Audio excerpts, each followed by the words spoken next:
Good morning, students. Today's topic is water conservation.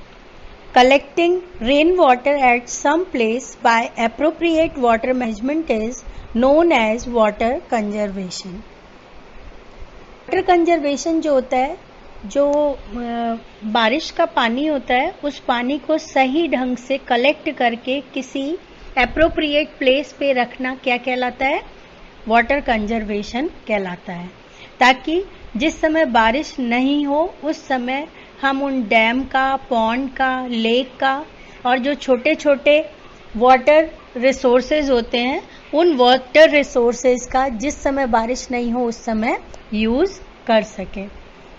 और बच्चों, आपको मालूम है कि हमारे इंडियन कल्चर में वाटर जो है उसको अमृत माना जाता है, मतलब उसे ऐसा मानते हैं अमृत के समान है।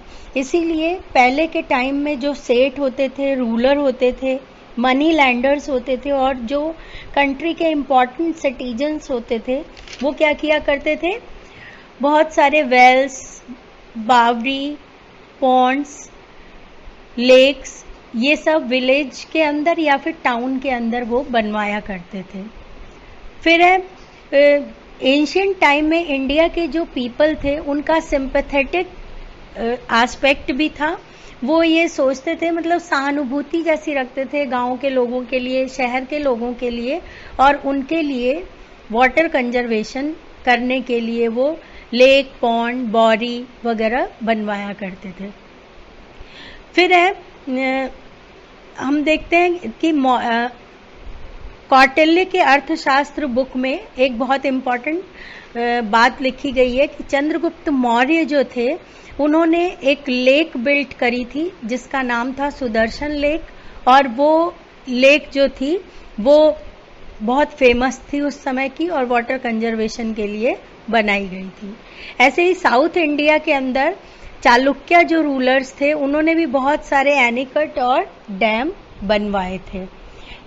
उन एनीकट और डैम का जो यूज़ किया गया था या बनाया गया था, उनको मेकिंग जो थी उनकी, वो इसीलिए की गई थी ताकि लोगों को बाद में वाटर अवेलेबल हो सके। फिर नेक्स्ट इम्पॉर्टेंट बात है कि राजस्थान के अंदर, क्योंकि हमारा ये आरबीएससी बोर्ड के अंदर हम पढ़ रहे हैं तो इसमें राजस्थान की बात पढ़ना हमारे लिए बहुत इम्पॉर्टेंट है। तो राजस्थान के अंदर हम देखते हैं कि ट्रेडिशनली बहुत सिंपैथेटिक एस्पेक्ट रहा है वाटर कंजर्वेशन का, क्योंकि राजस्थान में हमेशा से फियर रहता है drought and scarcity of rainfall, मतलब बारिश की कमी और सूखे की यहाँ पर हमेशा ही फियर बनी रहती है, जिसके कारण यहाँ के जो लोकल किंग्स होते थे या फिर लोकल रूलर होते थे, मनी लैंडर होते थे, वो वेरियस टाइप की बावरी, झालरा, नाड़ी, वेल्स, सब वेल्स और जौहड़ाज बनाया करते थे। जौहड़ जिसे हम कहते हैं, वो बनाया करते थे। उन डिफरेंट काइंड ऑफ सोर्सेस के बारे में अब हम एक्सप्लेन करेंगे। The traditional sources of water in Rajasthan include नाड़ी, टांका, जौहड़, बांध, सागर, सरोवर, etc. The large public wells known as कोहर, झालरा, बॉडी, बेरी, बेरी मतलब छोटी बेरी, सागर, were owned by the community, मतलब ये कम्युनिटी द्वारा बनाए जाते थे। अब सबसे पहले हम इसमें फर्स्ट पढ़ेंगे लेक या फिर तालाब। In Rajasthan, traditionally, maximum conservation of water is in the form of lakes. Few of the lake in Rajasthan that are world famous lake include Lal Sagar 1800, Kalna, Takht Sagar and Ummad Sagar, Balsamand Lake of Jodhpur, Jaisamand, Uday Sagar, Fateh Sagar, Rajsamand and Pichola of Udaipur, Ana Sagar Lake, Pushkar Lake of Ajmer and Man Sagar Lake of Jaipur. These lakes conserved large quantities of water which is used for drinking, religious and recreational purpose. बच्चों, राजस्थान के अंदर traditionally अगर हम देखें तो सबसे ज़्यादा water conservation जो है वो लेक के फॉर्म में ही किया जाता है, और कुछ इम्पॉर्टेंट लेक हैं जो वर्ल्ड फेमस मानी गई हैं, उनके नाम ईयर वाइज यहाँ पे दिए हुए हैं, कौन से ईयर में बनाई गई थी और कौन सी प्लेस पे है, ये आपको ऐसे के ऐसे एज इट इज पढ़नी है। फिर बावड़ी जिसे हम बोलते हैं और इंग्लिश में बावरी बोलते हैं, in Rajasthan step wells are locally known as bawdi. जो स्टेप वेल होते हैं उन्हें लोकल लैंग्वेज में राजस्थान के अंदर झालरा या फिर बावरी कहते हैं। These are sweet water aquifers getting a regular recharge through rainwater. Borees were mainly set up in cities and big towns to provide a water supply to the community through conservation of rainwater. ये rain water को conserve करने के लिए बावड़ी बहुत appropriate मानी गई थी। नेक्स्ट है हमारा नाड़ी। नाड़ी या फिर पोखर भी कहते हैं, जिसको पोखरा कहते हैं। One of the oldest and still prevalent storage structure for rain water harvesting is नाड़ी और डग आउट। डग करना मतलब खोदना कहते हैं। विलेज पॉन्ड और टैंक। देयर कैचमेंट एरिया, जिसको हम अगौर कहते हैं, is also large. The water stored in a nadi acts as a source of groundwater, recharge through spells and deep percolation, and is generally used for drinking by livestock and human beings. मतलब नाड़ी जो थी वो western Rajasthan के अंदर ज़्यादा prevalent थी, और जो हमारा पश्चिमी राजस्थान है वहाँ पर इसका ज़्यादा हम देखते हैं इम्पोर्टेंस देखने को हमें मिलती है। फिर है टांका। द टांका इज सर्क्यूलर और रेक्टेंगुलर। टांका जो होता है उसे हम मतलब रेक्टेंगुलर शेप का होता है या फिर सर्क्यूलर, गोल भी हो सकता है और लंबा भी हो सकता है। Rectangular shape pond with the life span of 3 to 4 years, normally on bare ground to which surface runoff can be diverted. The area around it is a clean catchment. The traditional tanka is constructed with lime, plaster and thatched with bushes. मतलब टांका जो होता था उसकी shape जो होती है वो रेक्टेंगुलर शेप की होती है, या फिर वो हम देखते हैं गोल भी हो सकता है, और ये 5 से 6 मीटर गहरा माना जाता है, और इसका ऊपर का जो पार्ट होता है वो पत्थरों से या फिर जो भी हमको लोकल एरिया में रिसोर्स होते हैं उससे इसको ढक दिया जाता है। या तो बड़े से पत्थर से ढक देते हैं या फिर कोई लोकल एरिया में रिसोर्स होता है उससे ढक देते हैं। आपकी बुक में इसकी पिक्चर दी हुई है कि ये ढका हुआ होता था ताकि कोई गंदगी इसमें ना गिर जाए। फिर है इसके अंदर हम देखते हैं कि ये वाटर कंजर्वेशन का ये भी वेस्टर्न राजस्थान के अंदर इसकी इम्पोर्टेंस ज़्यादा थी। फिर है खड़ीन। It was the first developed in the 15th century in the Jaisalmer district. Khadin is the most multi-purpose method of water conservation. 15वीं शताब्दी में जैसलमेर डिस्ट्रिक्ट के अंदर खड़ीन जो था वो मल्टीपर्पज मेथड, मल्टीपर्पज का मतलब होता है बहुउद्देशीय, यानी बहुत सारी चीज़ों को फुलफिल करने वाला, ये जल संरक्षण का एक साधन था।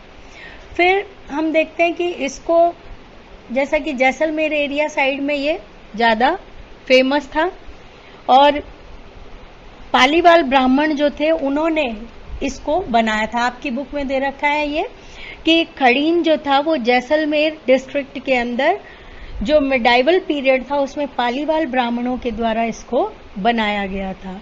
और इसमें क्या होता था कि मिट्टी के अंदर पानी का कंटेंट ज़्यादा से ज़्यादा रहे, जिससे कि क्या हो कि अंडरग्राउंड वाटर को हम सपोर्ट कर सकें, उसके लिए ये बनाया जाता था। फिर नेक्स्ट है कुएं। कुएं जो होती है उसे हम छोटी कुएं भी कहते हैं। ये भी एक तरह से वाटर कंजर्वेशन के लिए बहुत इम्पॉर्टेंट मानी गई है। ऐसे ही हमारा झालराज दे रखा है। रिलीजियस सेरेमनी के लिए झालराज जो थे वो बहुत इम्पॉर्टेंट माने गए थे। The water of jhalras was used in religious ceremonies, community bath and such other functions. Jhalra in Man Mandir at Jodhpur are well known. Man Mandir at Jodhpur are well known. They do not have their own catchment area, rather the water reservoirs receive water from soakage of tanks or lakes situated at a higher level. Jhalra जो होते थे वो basically धार्मिक कार्यों को या फिर religious ceremonies को पूरा करने के लिए बनाए जाते थे। और मन मंदिर एक झालरा है, वो जोधपुर के अंदर बहुत फेमस माना गया है। फिर जौहड़ है। Johad are small earthen check dam and capture and conserve rain water, improving percolation and ground water recharge. Starting 1984, the last 16 years have seen the revival of some 3,000 jauhars spread across more than 650 villages in Alwar district, Rajasthan. जौहर जो होते हैं वो एक तरह से check dam होते हैं और इसमें क्या होता है कि ये भी वाटर कंजर्वेशन के लिए बनाए जाते हैं और ज़्यादातर ये शेखावटी एरिया या फिर हरियाणा के एरिया में रेन वाटर को कंजर्व करने के लिए इसे बनाया जाता है। और ये टांके के समान ही होता है, जो टैंक पढ़ा था हमने उसके समान ही होता है। ये बड़ा हो सकता है, गोलाकार होता है, लेकिन बस इसमें ये है कि ये खुला हुआ होता है। टांका जो होता है वो बंद होता है और जो जौहड़ होता है वो बंद नहीं होता, ऊपर से कवर्ड नहीं होता, ये खुला होता है। आपकी बुक में इसकी भी पिक्चर दी हुई है, आप उसको देख के समझ सकते हैं। जैसे एक में ढक्कन लगा हुआ होता है वो तो टांका कहलाता है और जिसमें कवर नहीं होता, जो ढक्कन नहीं लगा हुआ होता है, वो जौहड़ कहलाता है। और ये हमारे जो आपके पिक्चर दी हुई है, ये पिक्चर हमारे बावड़ी की दी हुई है। आपकी बुक में एक चांद बावड़ी दे रखी है, आवानेरी जगह है, ये वहाँ के बारे में दे रखा है। और ये हम देखते हैं बहुत ओल्डेस्ट बावड़ी मानी गई है राजस्थान की, जिसको निकुंभ डायनेस्टी के चांद किंग ने बनवाई थी, इसलिए इसे चांद बावड़ी के नाम से जानते हैं।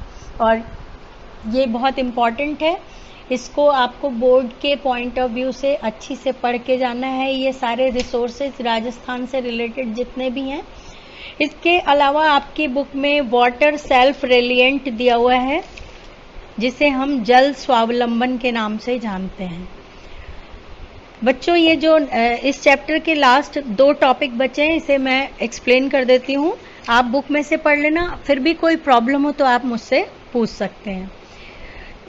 देखो, आप सबको मालूम है कि प्रेजेंट टाइम में due to declining level of underground water, poor condition of water reservoirs on local level, increasing piles of mud in bigger dam and scarcity of rainfall, severe conditions of water shortage has started to emerge। आपको मालूम है present time में underground water level कम होता जा रहा है। फिर जितने भी ये जो रिसोर्सेज थे, जो हमारे वाटर कंजर्वेशन के साधन थे, वो सब भी खराब होते जा रहे हैं धीरे धीरे। और बहुत तेजी से हम देखते हैं कि बारिश भी जो है, रेनफॉल भी जो है, स्केयर्स का मतलब होता है कम होना। तो जो बारिश है वो भी बहुत कम होती जा रही है, जिसके कारण हम देखते हैं कि हमें बहुत ज़रूरत है कि हम सेल्फ हेल्प करें, यानी वाटर जल स्वावलंबन या वाटर सेल्फ हेल्प को प्रमोट करें। तो इसके लिए हम देखते हैं इंडियन गवर्नमेंट ने प्रोग्राम लॉन्च किए हैं। आपकी बुक में दे रखा है ये, आप उसको बुक में भी अंडरलाइन कर लेना और नोट्स कॉपी में भी लिख लेना बच्चों। इंडियन गवर्नमेंट हैज लॉन्च्ड जल क्रांति अभियान और राजस्थान गवर्नमेंट ने लॉन्च करी है चीफ मिनिस्टर जल स्वावलंबन प्रोग्राम। सेंट्रल गवर्नमेंट ने कौन सी करी है? जल क्रांति अभियान आपकी बुक में दे रखा है, ये जहां वाटर सेल्फ हेल्प हेडिंग दी हुई है उस पैराग्राफ में ही नीचे की तरफ दे रखा है। सेंट्रल गवर्नमेंट का प्रोजेक्ट है जल क्रांति अभियान और राजस्थान का प्रोजेक्ट है चीफ मिनिस्टर जल स्वावलंबन प्रोग्राम। फिर ये जो चीफ मिनिस्टर जल स्वावलंबन प्रोग्राम है इसको हमें अच्छी से पढ़ना है। इसको MJSY भी कहते हैं और CJSY भी कहते हैं। MJSY का मतलब है मुख्यमंत्री जल स्वावलंबन अभियान। M फॉर मुख्यमंत्री, J फॉर जल, S फॉर स्वावलंबन और Y फॉर योजना। या फिर मुख्यमंत्री को इंग्लिश में चीफ भी कहते हैं तो चीफ मिनिस्टर जल स्वावलंबन योजना भी कहते हैं इसको। और इसका मेन ऑब्जेक्टिव है स्टेट को सेल्फ डिपेंडेंट बनाना वाटर मैनेजमेंट के रेफरेंस में, यानी हमारे राजस्थान स्टेट को पानी की कमी ना हो उसके लिए ये योजना चलाई गई है। और इसका जो स्लोगन रखा गया है वो रखा गया है जन जन ने संभाली,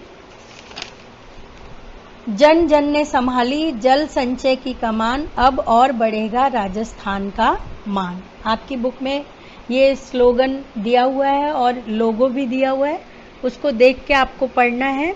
और कितने विलेजेस को बेनिफिट किया गया है इसमें 21,000 विलेजेस जो हैं वो गवर्नमेंट की तरफ से बेनिफिटेड किए जाएंगे। और क्या क्या चीज़ इसमें बनाई जाएगी ये आप अपनी बुक से पढ़ लेना। अगर कोई लाइन में कोई वर्ड में आपको प्रॉब्लम हो तो आप मुझसे मेरे पर्सनल नंबर पे पूछ सकते हैं। Thank you.